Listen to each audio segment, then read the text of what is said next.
Hi Aquarius, welcome to Higher Source Tarot for your August mid-month tarot check. This is for all Aquarius, Sun, Moon, Rising, and Venus. And I just want to thank all of you for watching the readings and liking videos and subscribing to the channel. I really appreciate that, and just thank you so much for doing that. And if you're new to the channel, I'd love to invite you to join us by becoming a subscriber. I do readings every Friday and typically Monday or Tuesday. I am going to be doing a 4-month predictive seasonal reading for the months of September through December. That'll be coming up soon, so you can check back for that. But let's get right into this. Let's get the guidance here, please, for Aquarius, Sun, Moon, Rising, and Venus. What does Aquarius need to know, please? What does Aquarius need to know for the highest good of all concerned for Aquarius? Sun, Moon, Rising, and Venus. All right, guys. Go.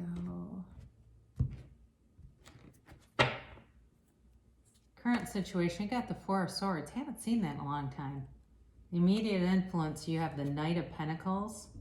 The destiny position, you have the King of Swords.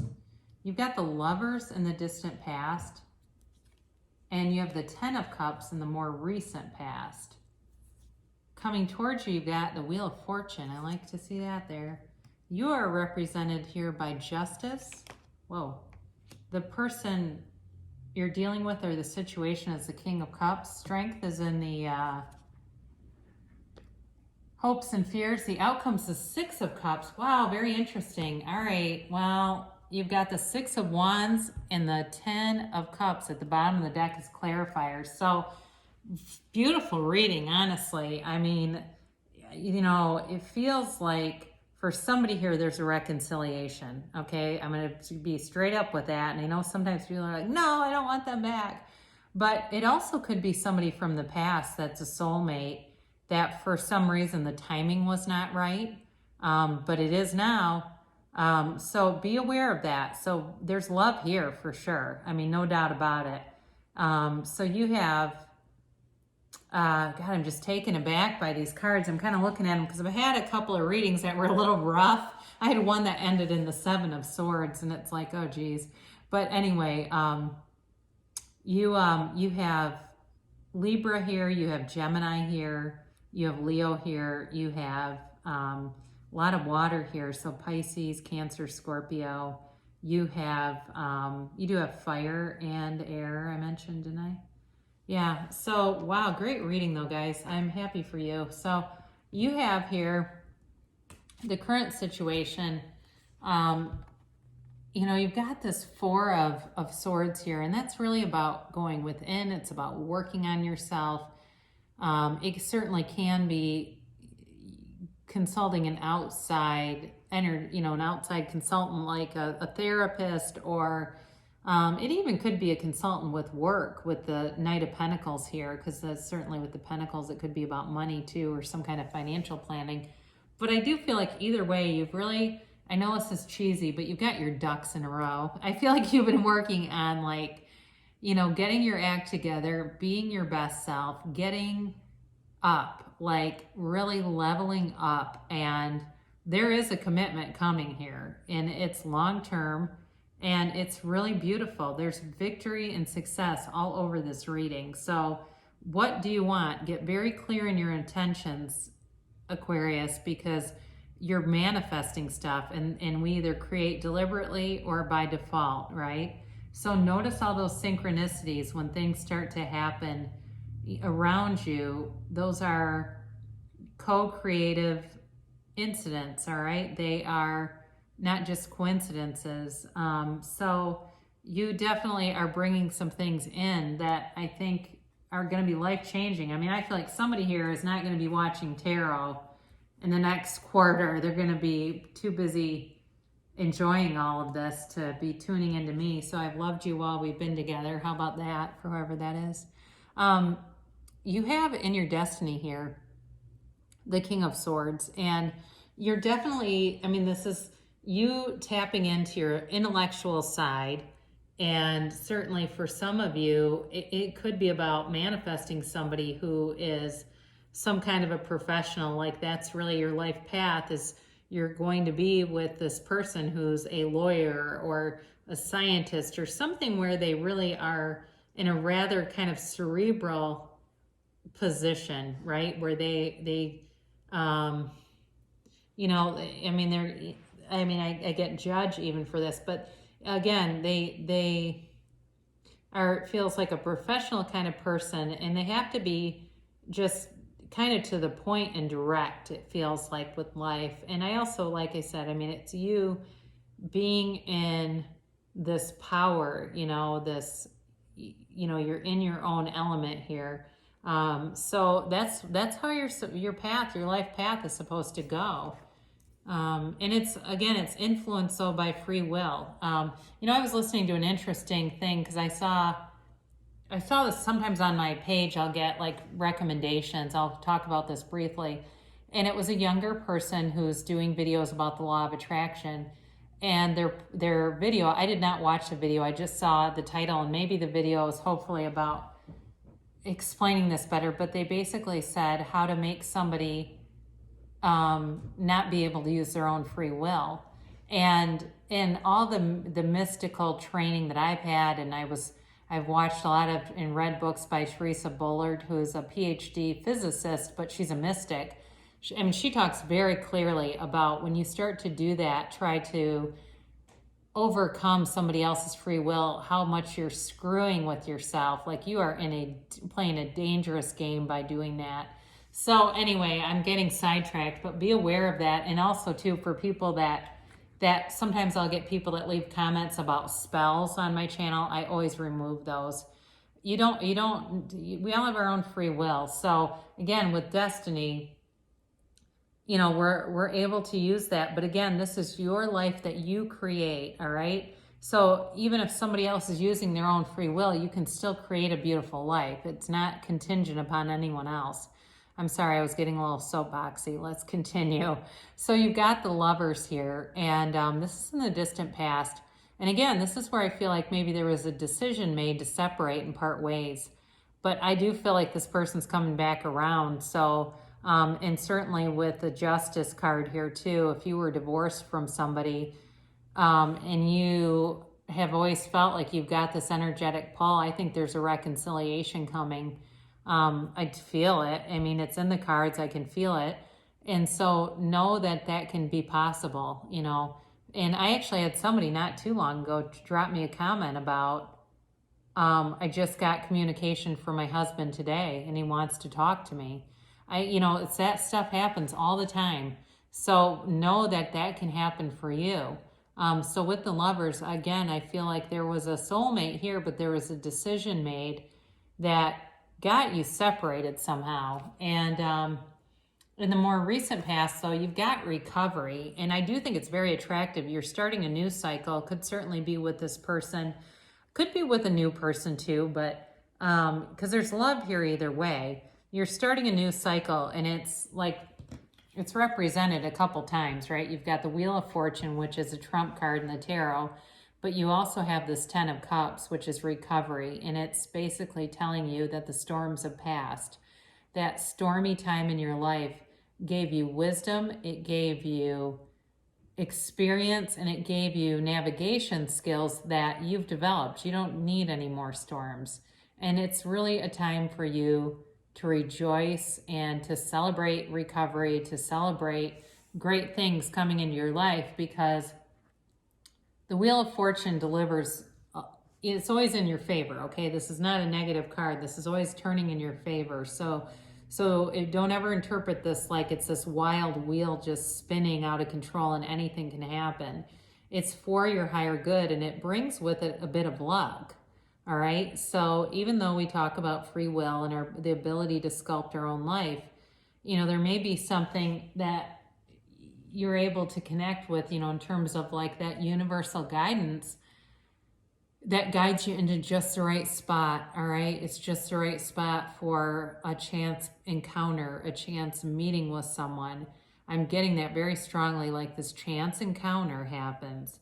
And maybe it's not the person you run into directly. Maybe it's somebody that you both know that says, you know, hey, so-and-so is single, or I'm having a small get together. I'd like you to come, and there's only, you know, 8 people there. And so here you are, and here they are, right? And they've been waiting.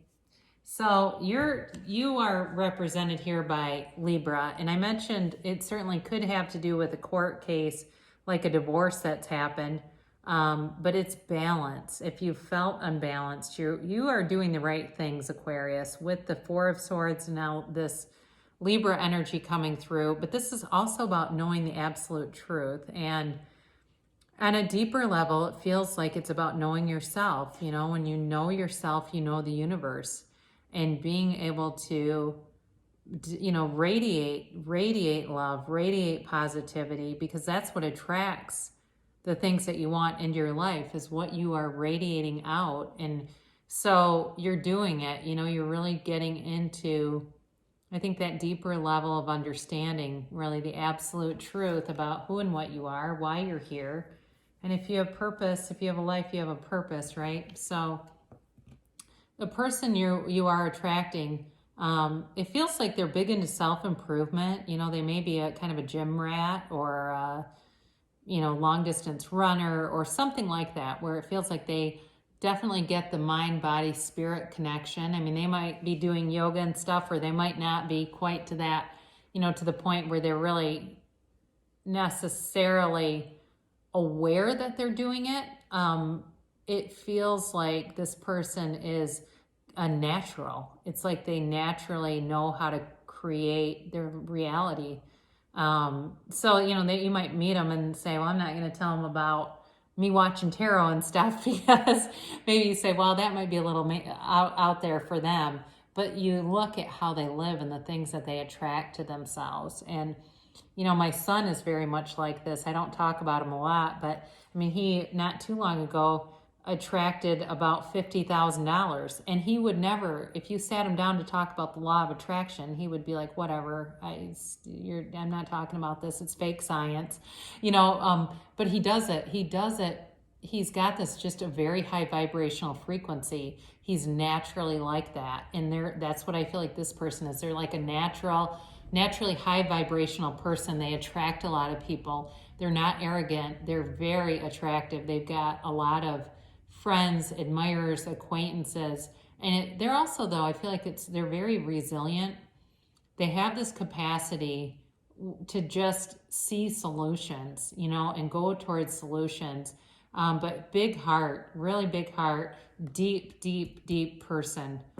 It just, I get goosebumps. I don't know who this is for, but my gosh, it really is lovely. And I guess, you know, if you've had a separation and you say, I want this reconciliation, but I don't think they're deep, or something like that, I'd say open up to it, open up to the idea. So this is in your hopes and fears. It's a, you know, strength card. It's also an 8. All right. So, and notice too, there's infinite abundance in this card, and it really is about you developing such a beautiful capacity to love others, to, I think, accept conditions. This can be about hidden emotions too, or repressed emotions. So if you've been separated from somebody for a while, you've been in their heart for sure, with this showing up. But, you know, it's like you've developed this knowing about yourself that you are here to live a beautiful life, right? You're here you can do more than maybe you've realized. And I just think it's part of this journey. You know, I didn't mention this, but I'm going to do it before I put this down. When you see a lot of yellow in cards in tarot, I like to give little lessons along the way. I'll take these 3 because there's a lot of yellow in these. There's also in the Knight of Pentacles. That's always a gift from the universe, all right? So seeing a lot of yellow in a card is a good thing. So just kind of an FYI. So you end with this 6 of Pentacles, then we'll talk about the 9 of Cups and the 6 of Wands, because beautiful energies too. I'm sorry, did I say 6 of Pentacles? I meant 6 of Cups. it's a, you know, sentimental longing, all right? So some of you, if you're saying, well, I don't want an ex back, there are elements of times that you were in a relationship, or if it's with a job, we didn't talk a lot about that, but that's got potential too, where there was a better time in your life. And so when you think about that time, it's really about tapping into what parts of it really brought you joy. So not missing it, but really tapping into and appreciating, you know, when I was with this person, we went to a lot of concerts and I had a lot of fun. I didn't realize how much I loved concerts and outdoor music, and or, you know, and it could be something else like with work. You know, I remember when I had this really great boss, and it was just such an easy atmosphere, and everybody loved coming here, and we were like a family. And so kind of recreating, reminisce to a point, but then say, and that's happening now. I'm living in that now. And so for those of you, like I said, but if it's a reconciliation, you know, this is a nostalgic longing. There's sentimental longing here. And it really is about somebody who's thinking of you and missing you. All right. So be aware of that, because if you're trying to, and you want to manifest a reconciliation, they do too, but I feel like they haven't said anything, especially with the strength card there. And it might be a little bit of pride with the Six of Wands showing up here, because Six of Wands and the Nine of Cups, it's like a very proud energy. And, you know, they're getting a lot of attention too. And so sometimes they are prone to wanting to save face. I don't want to humble myself up to say, hey, I messed up and that was the best time of my life and I miss it and I miss you. But that's what I get them saying. It's like I can hear it. You don't hear it through your ears, by the way, if you have clear audience. It's like you hear it in your mind. But I can definitely hear it. So you've got wish fulfillment here. And again, there's victory, success, and it is really a beautiful energy together, you know, especially for those of you that are looking for reconciliation. You really can't ask for much more, because there's an energy there of really moving your heart, being very emotionally moved in a beautiful way. So let us do a angel oracle card reading and see what the angels have to say. You can ask a timeline question if you want to do that. And you can ask a yes or no.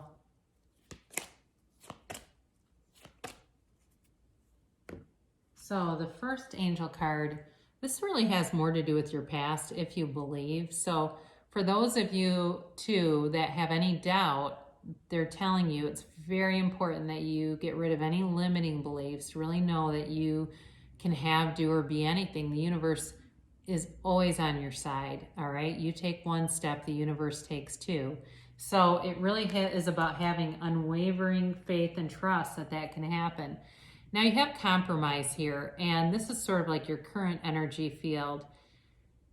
And so for you, there may be some element of this, especially if it's, I mean, I don't want to beat the drum of the reconciliation too much, but for those of you that's what this is about, because somebody's got a very strong asking here, there's going to need to be some level of compromise. Now, for those of you that it's something new, there certainly may be some element, but I don't feel it as strongly, all right? There could be something to do with time or distance or something like that, because they've got the balance, they've got the scales of balance, and then forgiveness. So again, I do, again, for the reconciliation, folks, I think that's self-explanatory. For everyone else, there may be some letting go of some past wound that you have to get forgiveness on, especially with that Six of Cups there, that is going to help you to move forward and bring in new energy. Perfect timing. So you've got good timing, and don't stop, all right? Keep moving forward, because that's, if you don't change your energy, you know, again, we have self-will, right? But if you don't change your free will, if you don't change things, that's a path you're moving on. So we'll close with Abraham Hicks, money in the law of attraction, because this was not a great money read. I mean, it wasn't negative at all, but it just really had a lot of love in it. Appreciation and gratitude are different vibrational states. I love this one. When you feel gratitude, often you're looking at a difficulty that you've overcome, but there's still some of that struggle vibration present. The state of appreciation is seeing whatever you are looking at through the eyes of Source. You could walk down a crowded street with all kinds of things that a lot of other people would find reason to criticize or worry about, and you would not have access to them because your vibration of appreciation is picking out for you things of a different vibrational nature. So isn't that the truth? And that's one of the ways that I kind of check my own frequency is by what am I noticing? Because that shows me, what am I attracting? So anyway, and you'll, I think any of us can see that where somebody goes, oh man, did you see that? And you go, no, because it wasn't your point of attraction. So if it was something really negative, it just wasn't in your awareness. So anyway, you have great things coming towards you, Aquarius. Beautiful reading. And I love you so much, and I'll be back again soon.